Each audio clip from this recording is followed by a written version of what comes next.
Nakasingi tayo ng magandang panahon na yan. Oh, yan. Ang dami ng bunga ng buko. Yan. Tingnan natin yung ating mga stainless birito na kahon bagong lipat. Palibasa nga ay nag-uulan, ay nasa loob lang sila.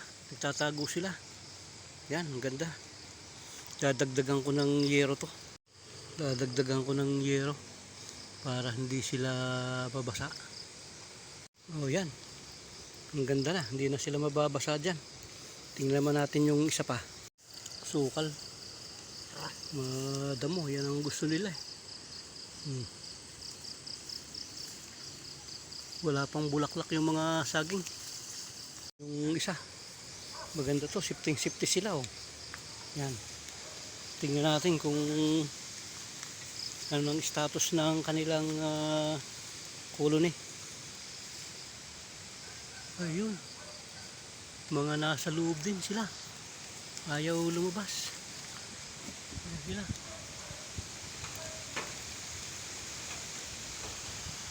Nagtago.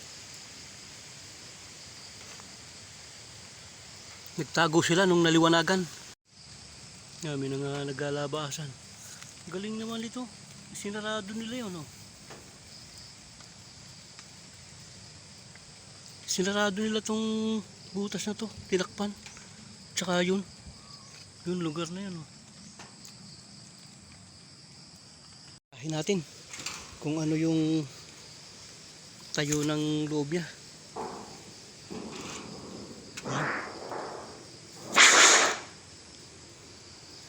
Bubuksan natin. Ay, ang dikit. Sobrang dikit na. Buksan natin. Huwag sana tayong habulin ito. Ay, ayan sila oh. Ay. Ay, ayun, ang ganda. Ang ganda na ng kanila oh, ayun oh. Ang daming saray. Yan, ang ganda niya oh. Kita niyo yung panlagkit niya oh. Ay, ang ganda. Ang lakas na nito. Ayan oh. Ang ganda ng saray niya. Dami niyang pulot. Ayan. Sarado na natin. Kailan isarado natin mabuti yan para hindi sila pasukin ng mga kalaban nila. Palibasa maganda yung takip niya, hindi siya nababasa ng ulan, no? Yan ang dapat sa pag-aalaga ng mga stainless bee. Yung kanilang bahay, napaka-importante na hindi sila mababasa. Kaya ang aking pantakip dyan malaki. So sasarado natin at medyo umaambo na uli. Baka mabasa pa sila. Yan, sinarado na uli natin. Tingnan natin.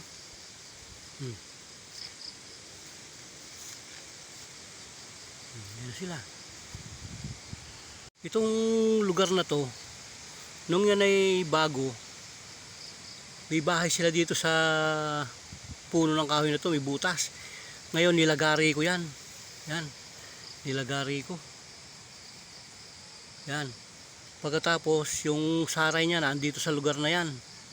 Yan dito, hanggang dito yan, ang saray niyan. Ngayon nilagyan ko ng kahon. Bali nakapaglipat na ako ng isa niyan. Yung isang kahon yan, bali pangalawa na yan. Yung isa kaya lang nabenta. May nakakusunada, hindi ko matanggihan, naibenta ko tuloy yung isa. Pero naglagay uli ako ng extension. Ayan naman, nakita natin yung kanyang brood, ang dami na. So yan, malakas na naman yan. Madali lang magpadami ng stainless bee. Pagka ako nagsimula lang ako sa isang kahon eh. Naging 7 yan, kaya lang maraming na matay. Kasi hindi pa ako masyadong marunong noon. Ang nangyari, napabayaan ko, napasok ng mga langgam at saka anay, masama pala yan, at saka mga ipis, gagamba. Mga kalaban pala ng stainless bee yan. Dapat alagaan mo sa tingin. Ngayon alam ko na, hindi na ako mapapasok ng ganyan, kaya lagi kong binibisita. Kung may langgam o may mga kalaban doon sa may entrance. Yung entrance ang kanilang tinatakpa, lalo na yung gagamba.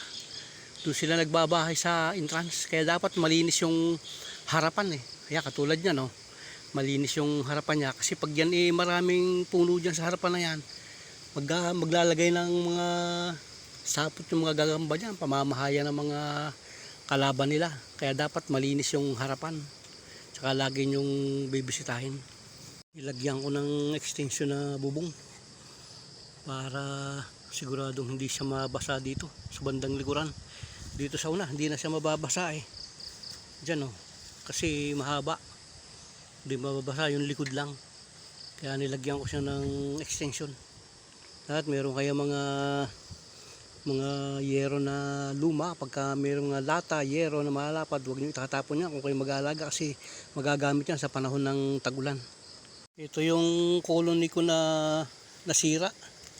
Ayan napamahayan kasi ito ng kuwan, kasi mahina pa siya. Nasalakay ng mga langgam. Ayan natuyo na yung kanyang may mga bahay na sana na tuyo na ayan mayroon na siya mga na ibang pampulot kaya lang yan mga nilalanggam na. Sayang to napabayaan ko kasi hindi pa kasi ako marunong noon. Dito sila dumadaan sa lugar na yan sayang nga yan. Naglagay ako ng B-trap, ayan, baka sakali na may papasok, nilagyan ko to ng pandikit. Baka mamaya may pumasok na mga stainless bead na naghahanap ng bahay, di mayroon silang butas na mapapasukan. Buo po yung kawayan na yan, walang biyak yan, para kung papasok sila dyan hindi sila mababasa.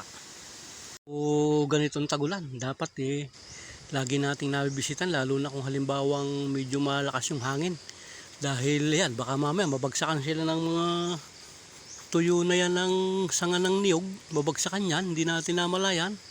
Kaya pagka ganitong nagulan, ayan lagi kong binibisita umaga at hapon, lalo kaya malakas ang hangin, humahangin na may bagyo yatang darating, kaya nagsasakripisyo ako para sa kanila. Kailangan kinuha natin sila sa wild, kailangan alagaan natin sila ng mabuti.